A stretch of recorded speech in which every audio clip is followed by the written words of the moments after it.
But take everything we just talked about and apply it to what we're going to talk about now, okay?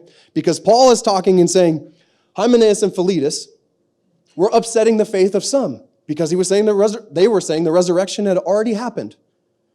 You know, Paul is going around building houses, so to speak. You ever do this like when you're a kid? You have a table and you like have cups or building blocks or something like that. And you're building these and you're building a big old stack, right? Because you're going to make a big tower, right? Okay, so you're building a big old stack and you get to a certain level and it falls. And then you're like, okay, we'll do something a little different here. Stack them again, get up a little higher, it falls. Okay, so let's try this again. Get it, and finally you get it like where it's huge, right? And your little kid eyes are like, wow, this is amazing. That's as high as I could reach up there. And so you step back and you look at this thing and you're like, man, this is awesome. I'm so good. Look how amazing I am. And just at that moment, your little brother comes in and smashes the whole thing down. You got to watch out in the front row here. I warned them. I told them all, like, you're in the spit zone here. How many times that happened to you? I went to preschool. Like, that happened all the time. Some random kid would come up and just knock the whole thing over.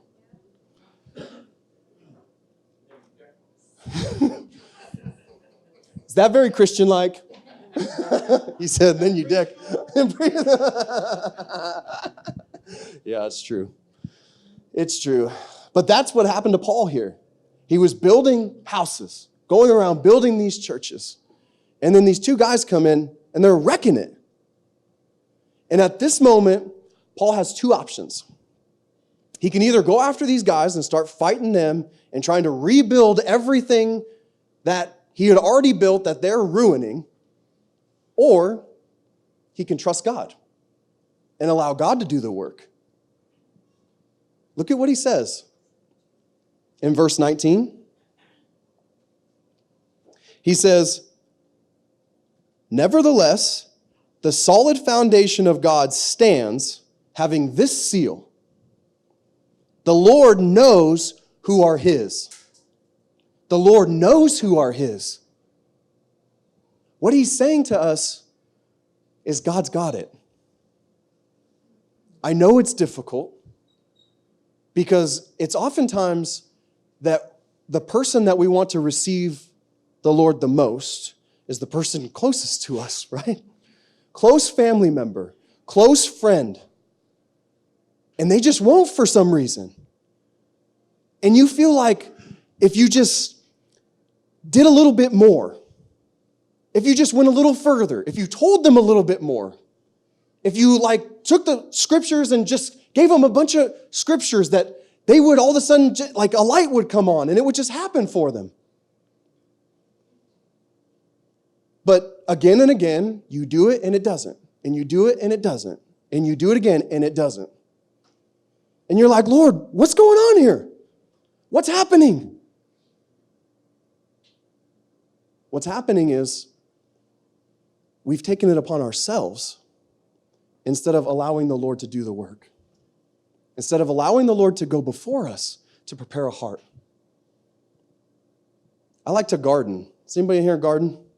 Even a little garden? Yeah, okay. Have you ever noticed, maybe you guys can back me up on this. I've noticed in my garden, if I plant a little plant and then I'm really cautious about that plant and what I'm doing. I'm watering it, being very attentive to it, making sure that nothing hurts it, and really just really taking care of this plant and being a helicopter parent around this plant. Just doing everything I can. I've noticed that plant doesn't do as good as all the other plants. And I'm like, I don't understand this, Lord. I take care of this little plant. I do everything. I give it everything it needs. I take care of every little need that it has. And yet it doesn't do as well as all the other plants that I don't even care about. How could this be? All the other plants are growing up all big and strong and giving me vegetables and all kinds of stuff. And my one little plant is looking so sorry and sad. Look, it's the same thing with people. You know, in the parable of the sower,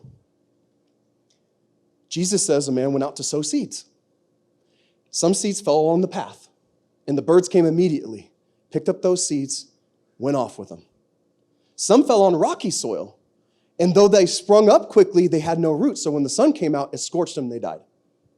Then some were in shallow soil. And so the seed took, and the seed came up, but then the weeds came up with it and choked it out. And they didn't bear fruit. But then yet some fell on good soil. And they grew up strong, had good roots, and they bore fruit.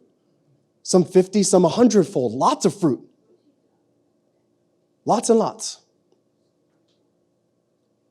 Jesus said, hey, look, do you see the comparisons here?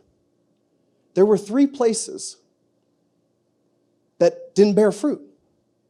God still went out. God is the sower, right? God still went out to sow the seed. Though he knew some would fall along the path. Though he knew some would fall on the rocky ground. Though he knew some would fall on the shallow soil and be choked out. He still sowed seeds.